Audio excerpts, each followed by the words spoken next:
Bienvenue à ce jour 5 de notre défi 10-30 et permettez-moi de vous féliciter, vous avez choisi la bonne part. Lorsque nous choisissons de prendre du temps avec le Seigneur, c'est le choix. Choisissons de développer une vie de prière, de dire comme les disciples, Seigneur, apprends-nous comment prier.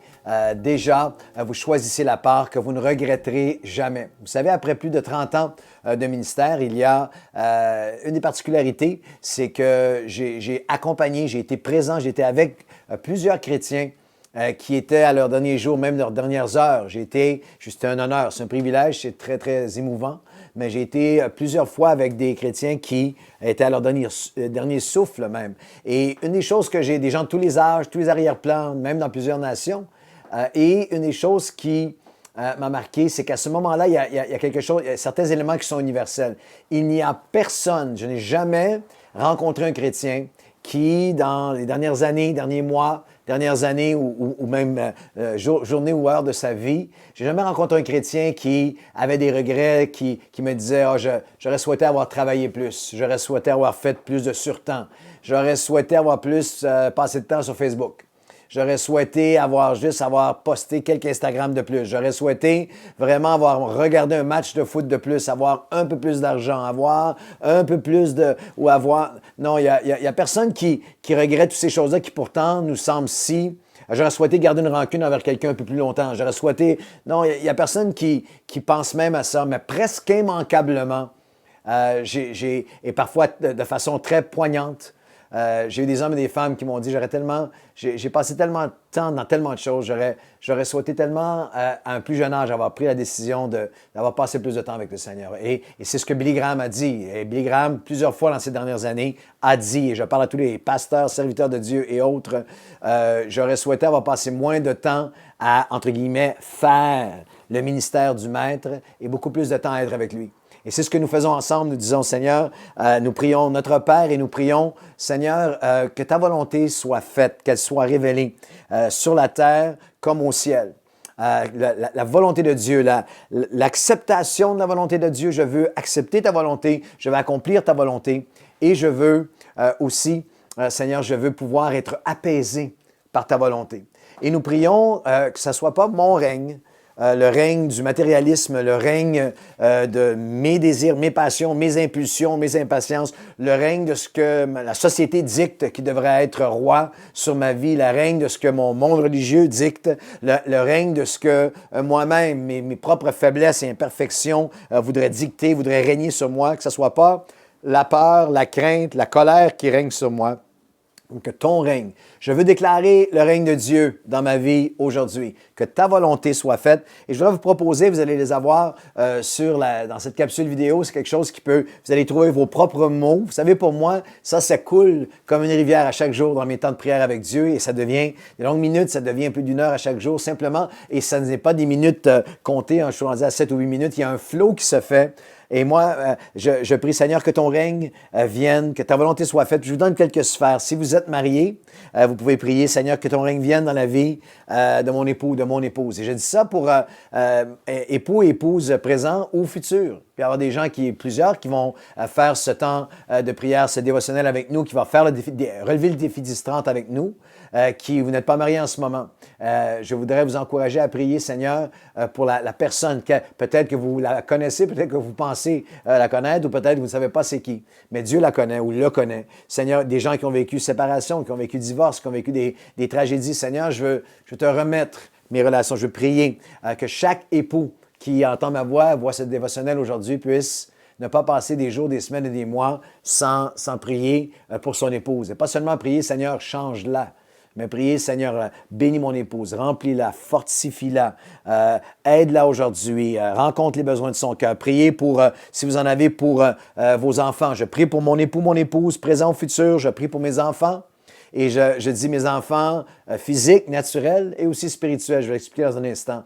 Mais à chaque jour, le nom de mon fils, de mes filles, le nom de mes petits-enfants maintenant monte vers Dieu. Et pour ceux d'entre vous qui servez le Seigneur, pas seulement dans le pastorat, non, nous sommes tous au service du Seigneur, mais je laisse l'Esprit de Dieu me conduire à prier aussi pour mes enfants spirituels. pour des enfants, des personnes que j'ai conduites au Seigneur, des personnes qui se sont éloignées de Dieu, des personnes. Et Romains, chapitre 8, nous dit même lorsque nous ne savons comment prier, l'Esprit intercède à travers nous, avec des soupirs inexprimables, car il intercède selon les desseins et les plans de Dieu.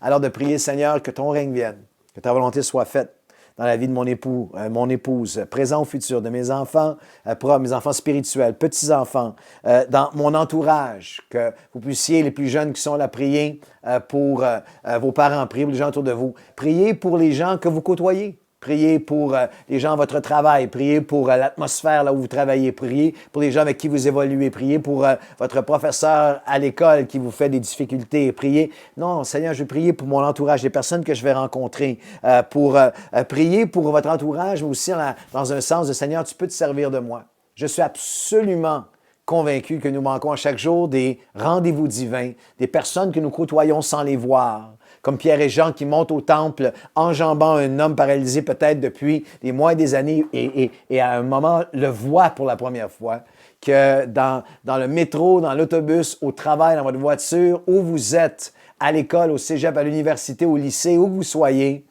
il y a des gens autour de vous que Dieu aimerait mettre sur votre chemin, que vous pouvez voir, écouter, parler, communiquer, avoir. Alors je prie pour mon entourage, je prie pour mes études ou mon emploi.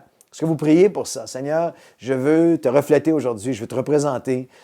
Donne-moi la créativité, donne-moi l'ingéniosité, donne-moi l'énergie, protège-moi, aide-moi, rends-moi performant afin que ça glorifie ton nom dans mes études aujourd'hui. Je vais étudier, j'ai un examen à faire, je mets les mains, j'ai fait ça moi tellement de fois, Seigneur, sur ce que j'étudie. Je mets mes mains sur les feuilles et je te demande de m'aider. Éclaire-moi, que tu puisses me donner d'être éclairé par toi. Je prie pour mon époux, mon épouse, mes enfants, mon entourage, mes études, pour mon Église. Priez, l'apôtre Paul a dit, priez pour moi. En tant que pasteur, je vais vous dire, il y a rien de plus précieux, vraiment.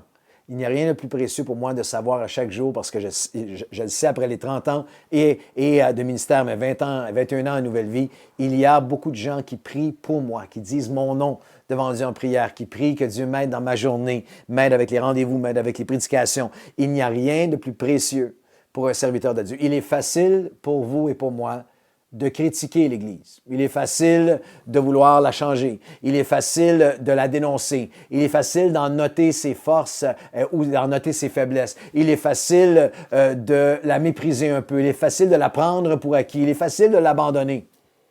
Et il est du cœur de Dieu que chacun peut se dire, Seigneur, je prie pour mon Église. Je prie pour mon pasteur, je prie pour ceux qui y servent. Je te demande de la bénir. Je te demande que dimanche, est-ce que vous pouvez considérer la possibilité de changer la perspective dans laquelle vous venez à l'église le dimanche ou quelques jours de semaine? Que vous ne venez pas comme évaluateur, spectateur, vous n'êtes pas un juge aux Olympiques qui donnez votre note à la fin de la réunion ou du service ou du culte, mais de venir avant et de dire, Seigneur, je viens, je prie. Je prie pour ce qui va se passer. Je prie pour ta présence. Je prie pour que tu agisses. Je prie pour que les personnes soient touchées. Je prie pour mes études, mon entourage, mes enfants, mon époux, mon épouse, mon Église. Je prie pour mes engagements et contre mon ennemi. Je prie à chaque jour contre mon ennemi, comprendre qu'il y a un combat. L'apôtre Paul dit, nous ne luttons pas, Éphésiens chapitre 6, nous ne luttons pas contre la chair, le sang, contre simplement une dimension humaine et visible que nous voyons.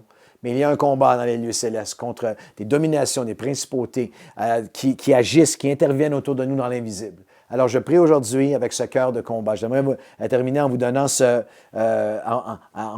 modèle de combat. Peut-être que vous allez dire, il va nous parler de l'apôtre Paul ou de l'apôtre Pierre, mais d'un serviteur de Dieu dans l'église de Colossie qui s'appelait Éphratas. Et l'apôtre Paul en parle dans ces termes magnifiques. Éphratas, qui est des vôtres, c'est un croyant, c'est un chrétien de l'Église. Nous n'avons aucune indication qu'Éphratas est un ministère ou un reconnu, mais il est des vôtres dans l'Église de Colossie. Peut-être avait-il donné sa vie au Seigneur sous le ministère de Paul.